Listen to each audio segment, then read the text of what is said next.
Welcome back to The Magician's Nephew. We're at Chapter 7, What Happened at the Front Door?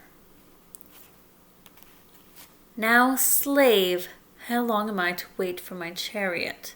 Thundered the witch. Uncle Andrew cowered away from her. Now that she was really present, all the silly thoughts he had had while looking at himself in the glass were oozing out of him. But Aunt Letty at once got up from her knees and came over to the center of the room. "And who is this young person, Andrew, may I ask?" said Aunt Letty in icy tones. "Distinguished foreigner, very, very important person," he stammered. "Rubbish," said Aunt Letty, and then, turning to the witch, "Get out of my house this moment, you shameless hussy, or I'll send for the police." She thought the witch must be someone out of a circus, and she did not approve of bare arms. "What woman is this?" said Jadis. "Down on your knees, minion, before I blast you." "No strong language in this house, if you please, young woman," said Aunt Letty. Instantly, as it seemed to Uncle Andrew, the queen towered up to an even greater height. Fire flashed from her eyes, and she flung out an arm with the same gesture and the same horrible-sounding words that had lately turned the palace gates of Charn to dust. But nothing happened. Except that Aunt Letty, thinking that those horrible words were meant to be ordinary English, said, "I thought as much. The woman is drunk. Drunk. She can't even speak clearly." It must have been a terrible moment for the witch when she suddenly realized that her power of turning people into dust, which had been quite real in her own world, was not going to work in ours. But she did not lose her nerve even for a second. Without wasting a thought on her disappointment, she lunged forward, caught Aunt Letty round the neck and the knees, raised her high above her head as if she had been no heavier than a doll, and threw her across the room.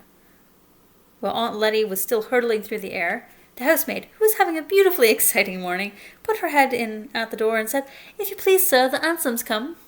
The hansom being a cab, just so you remember.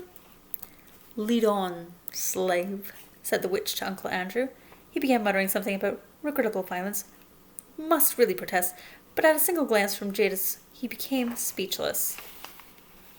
She drove him out of the room and out of the house, and Diggory came running down the stairs just in time to see the front door close behind them.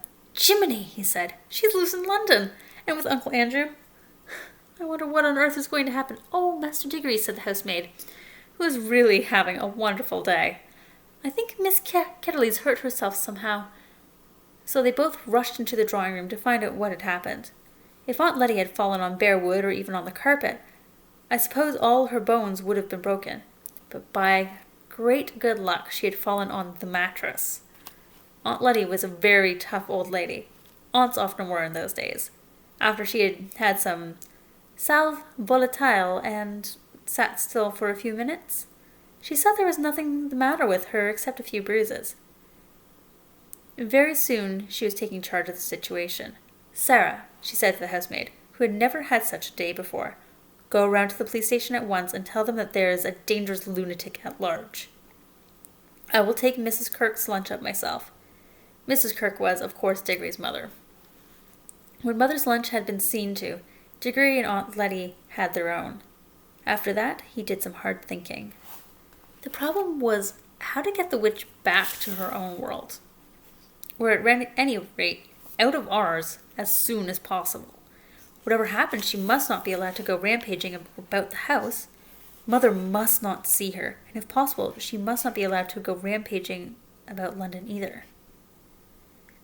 Diggory had not been in the drawing room when she had tried to blast Letty, but had seen her blast the gates at Charn, so he knew her terrible powers and did not know that she had lost any of them by coming into our world.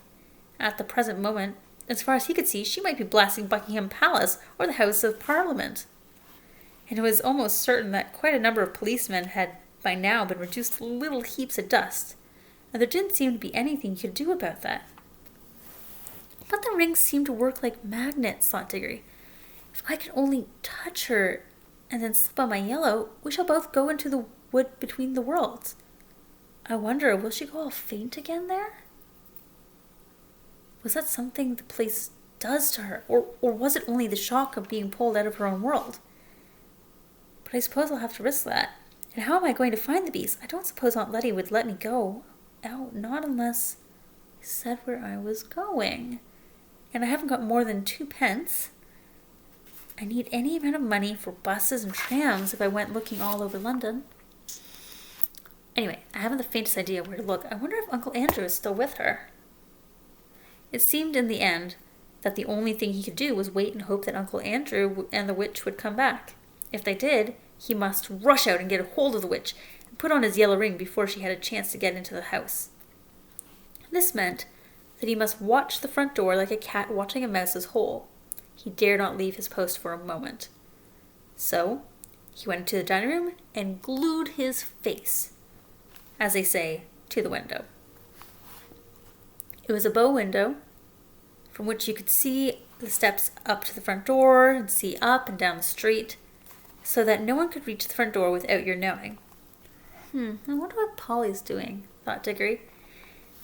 He wondered about this a good deal as the first slow half-hour ticked on.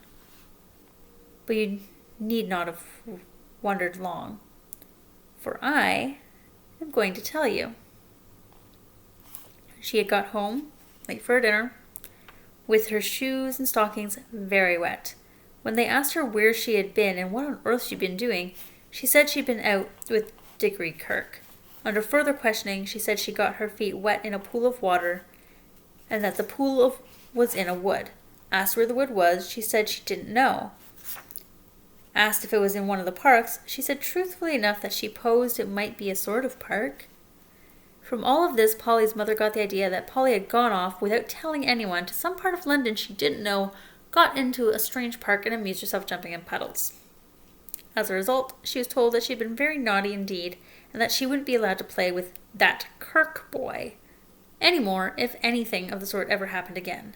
Then she was given dinner with all the nice parts left out and sent to bed for 2 solid hours. It was a thing that happened to one quite often in those days. So, while Diggory was staring out of the dining room window, Polly was lying in bed, and both were thinking how terribly slow time could go. I think myself I would rather have been in Polly's position. She had only to wait for the end of her 2 hours, but every few minutes Diggory could hear a cab or a baker's van or a butcher's boy coming around the corner and think, "Here she comes," and then find it wasn't. And in between those false alarms, for what seemed like hours and hours, the clock ticked on, and one big fly, high up and far out of reach, buzzed against the window. It was one of those houses that gets very quiet and dull in the afternoon, and always seemed to smell of mutton. And during his long watching and waiting, one small thing happened which I shall have to mention, because something important came of it later on. A lady called with some grapes for Diggory's mother, and as the dining room door was open, Diggory couldn't help overhearing Aunt Letty and the lady as they talked in the hall. "What lovely grapes," came Aunt Letty's voice. "I'm sure if anything could do her good these days, these would. But poor dear little Mabel. I'm afraid it would need fruit from the land of youth to help her now. Nothing in this world will do much." Then they both lowered their voices and said a lot more that he could not hear. If he had heard that bit about the land of youth a few days ago, he would have thought Aunt Letty was just talking without meaning anything in particular, the way grown-ups do. And it really wouldn't have interested him. He almost thought so now, but suddenly it flashed upon his mind that he now knew, even if Aunt Letty didn't, that there really were other worlds, and that he himself had been in one of them.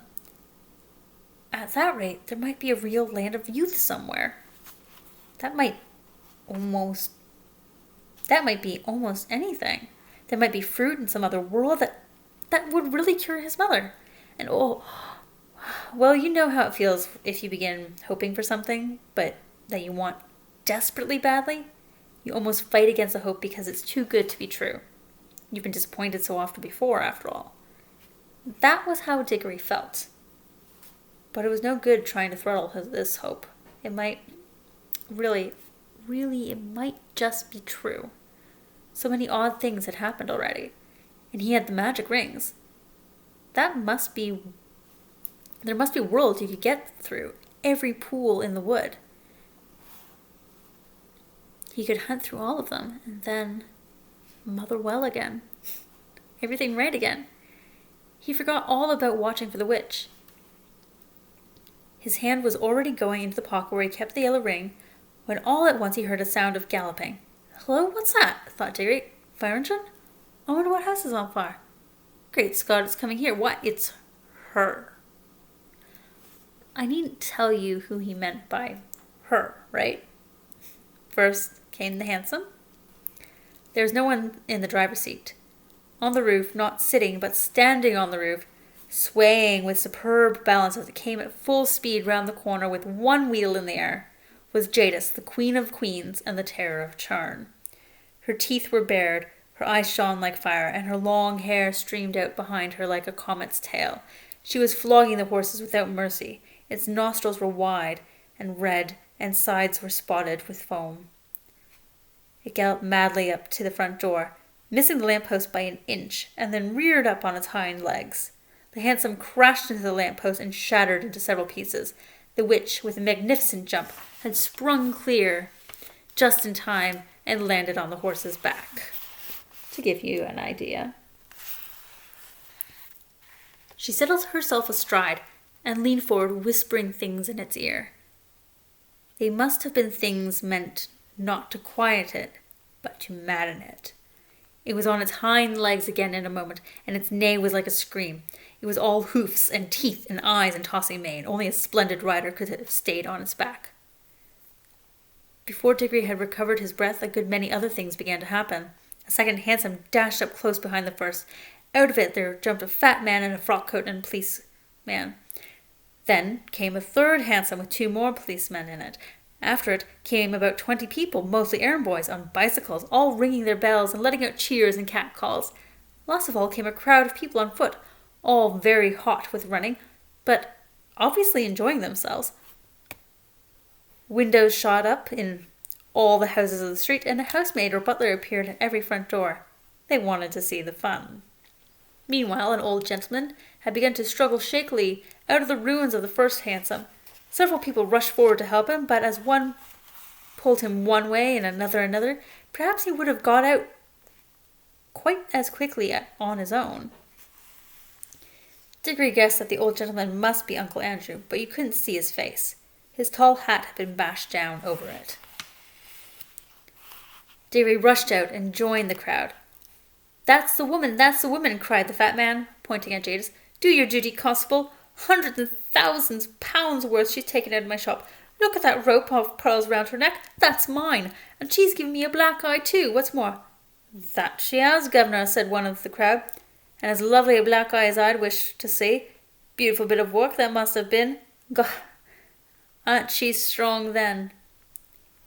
You ought to put a nice raw beef steak on it, mister. That's what it wants, said a butcher's boy. Now then, said the most important of the policemen, what's all this 'ere? I tell you, began the fat man, when someone else called out, don't let the old cove in the cab get away. He put her up to it. The old gentleman, who was certainly Uncle Andrew, had just succeeded in standing up and was rubbing his bruises. Now then, said the policeman, turning to him, what's all this? Wumph, pumpy, shop, came Uncle Andrew's voice from inside the hat. None of that, now, said the policeman sternly. You'll find this is no laughing matter. Take that hat off, see? This was more easily said than done. But after Uncle Andrew had struggled in vain with the hat for some time, 2 of the policemen seized it by the brim and forced it off. Thank you, said Uncle Andrew in a faint voice. Thank you, dear me, I'm terribly shaken. If someone could give me a small glass of brandy. Now, you'll attend me, if you please, said the policeman, taking out a very large notebook and a very small pencil. Weird how that happens. Are you in charge of that there, young woman? Look out, called several voices, and the policeman jumped a step backward just in time. The horse had aimed a kick at him, which would have probably killed him. Then the witch wheeled the horse round so that she faced the crowd, and its hind legs were on the footpath. She had a long, bright knife in her hand, and had been busily cutting the horse free from the wreck of the hansom. All this time, Diggory had been trying to get into a position from which he could touch the witch. This wasn't at all easy because on the side nearest to him, there were too many people. And in order to get round to the other side, he had to pass between the horse's hoofs and the railings of the area that surrounded the house, for the Kettley's house had a basement. If you know anything about horses, and especially if you'd seen what a state that horse was in at that moment, you will realize that this was a ticklish thing to do. Diggory knew lots about horses, but he set his teeth and got ready to make a dash for it as soon as he saw a favourable moment. A red-faced man in a bowler hat had now shouldered his way to the front of the crowd. "Hey, policeman," he said. "That's my horse what she's sitting on, same as it's my cab what she's made matchwood of." "One at a time, please, one at a time," said the policeman. "But there ain't no time," said the cabby. "I know that horse better than you do. 'Tain't an ordinary horse. His father was an officer's charger in the cavalry, he was. And if the young woman goes on exciting him, there'll be murder done. Here, let me get at him." The policeman was only too glad to have a good reason for standing further away from the horse. The cabby took a step nearer, looked up at Jadis, and said in a not kindly voice, "Now, missy, let me get at his head, and just you get off. You're a liddy, and you don't want all these roughs going for you, do you? You want to go home and have a nice cup of tea and lay down quiet like. Then you'll feel ever so much better." At the same time, he stretched out his hand toward the horse's head with the words, "Steady, Strawberry, old boy. Steady now." Then, for the first time, the witch spoke. "Dog," came her cold, clear voice, ringing loudly above all the other noises. "Dog, on hand our royal charger. We are the Empress Jadis." See you in chapter 8.